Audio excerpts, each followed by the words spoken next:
सहारनपुर, गन्ने के खेत में शव मिलने से मचा हड़कंप। हत्या कर गन्ने के खेत में फेंके गए शव को लगाई गई आग। मृतक की शिनाख्त कलरपुर निवासी राम कुमार शर्मा के रूप में हुई है।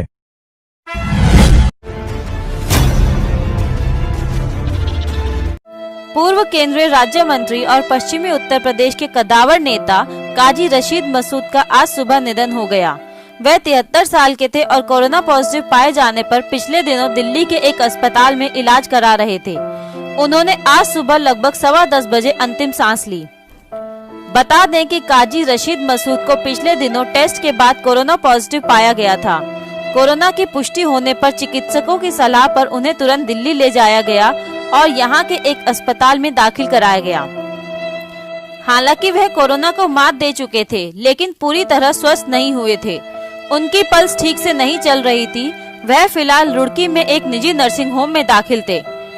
यहाँ भी वह उपचाराधीन थे, जहां उनकी तबीयत बिगड़ती चली गई और आखिरकार आज सुबह 10:15 बजे के करीब उन्होंने अंतिम सांस ली।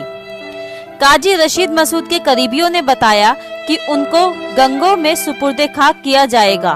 उनका शव रुड़की से लाया जा रहा है। काजी रशीद मसूद के निधन से पूरे जनपद में शोक की लहर है।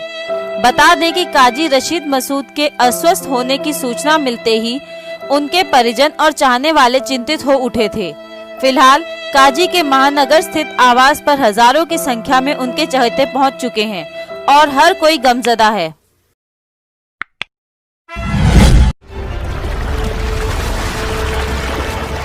पूर्व केंद्रीय मंत्री काजी रशीद अहमद के निधन पर कांग्रेस कार्यकर्ताओं ने जताया शोक।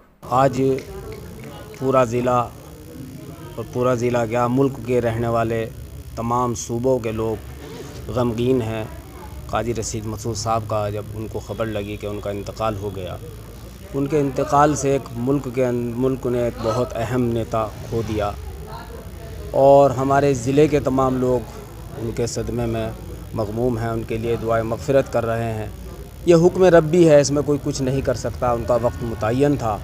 बस ऊपर वाले से दुआ है कि उनकी मग़फ़िरत फ़रमाए, दर्जात बुलंद फरमाए और उनके घर वालों को सब्र दे और हम सब मिलने वालों को जो उनसे ताल्लुक़ रखते हैं वो सब उनके गम में शरीक हैं, उनको भी सब्र अता फ़रमाए और इस मुल्क को, उनके घर वालों को इसका बेहतरीन बदला अता फ़रमाए। आज उनके लिए दुआएं मग़फ़िरत की गई और ईसाले सवाब किया गया।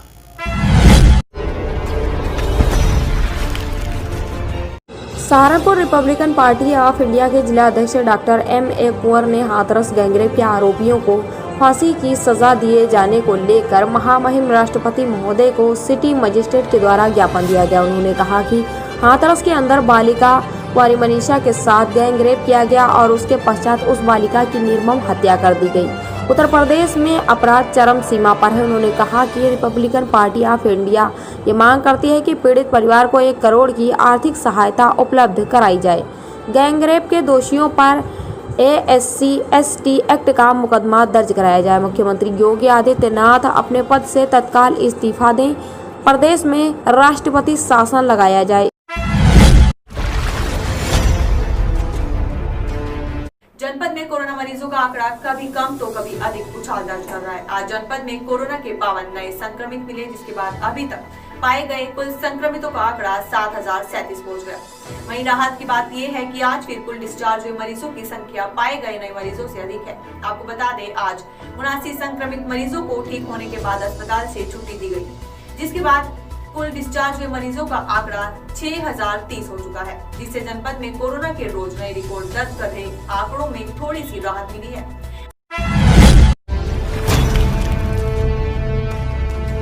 पूर्व हाथरस में युवती के साथ हुई दरिंदगी की घटना से क्रोधित भीम आर्मी भारत एकता मिशन के कार्यकर्ताओं ने नगर देवबंद के तलहड़ी चुंगी के निकट जोरदार प्रदर्शन कर सरकार के विरुद्ध नारेबाजी करते हुए हाथरस के आरोपियों को फांसी दो की मांग करते हुए प्रदर्शन किया। इस दौरान भीम आर्मी के दीपक बौद्ध ने बताया कि आज यह प्रदर्शन कई मांगों को लेकर है। उन्होंने कहा, हाथरस की मनीषा की मौत के बाद उसके परिजनों को उसका शव तक सौंपा नहीं गया था। उन्होंने कहा, इस मामले में जो भी आरोपी है उन आरोपियों को फांसी की सजा दिलाने के लिए हमारे साथ आसपास के दलित समाज जैसे ST OBC और मुस्लिम समाज हमारे साथ में है। वहीं सुरक्षा की दृष्टि से भारी पुलिस फोर्स तैनात किया गया।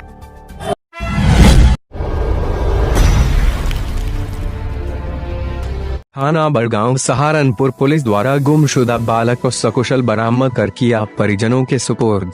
ग्राम साधपुर का रहने वाला बालक राजन त्यागी पुत्र रामवीर उम्र लगभग 14 वर्ष जो बिना बताए घर से चला गया था, आज थाना प्रभारी द्वारा विशेष टीम गठित कर परिवारजनों की सहायता से गुमशुदा बालक को सकुशल बरामद कर परिजनों के सुपुर्द किया।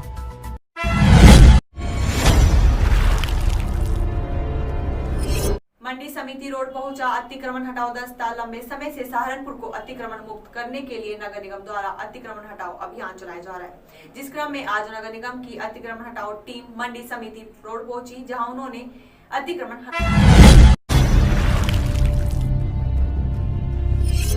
सेम घटनाएं हो रही हैं बुलंदशहर, आगरा, कानपुर और बहुत जगह हो रही है। वहाँ कोई नहीं जा रहा। मैं तो जानना चाहती हूँ आखिर वहाँ क्यों नहीं जा रहा कोई भी। वहाँ लड़की नहीं थी क्या? अपने जिले में पिछले साल 28 अक्टूबर को 19 में एक 5 साल की बच्ची के साथ देवन थाना क्षेत्र में बलात्कार हुआ था। उस बारे में जिले के एक भी व्यक्ति ने जुबान नहीं खोली थी। आखिर अपने जिले में 4 कदम पे नहीं जा सकते हैं, हाथरस भाग भाग के जा रहे हैं। हाथरस की बेटी से मुझे पूरी हमदर्दी है, उसके साथ न्याय होना चाहिए। और जिस तरह से ये कहा गया था कि उनकी जुबान काट दी गई है, मैं बहुत दुखी थी। लेकिन जब मैंने उनको बयान देते हुए देखा है, लाइव देखा है, तब मुझे थोड़ा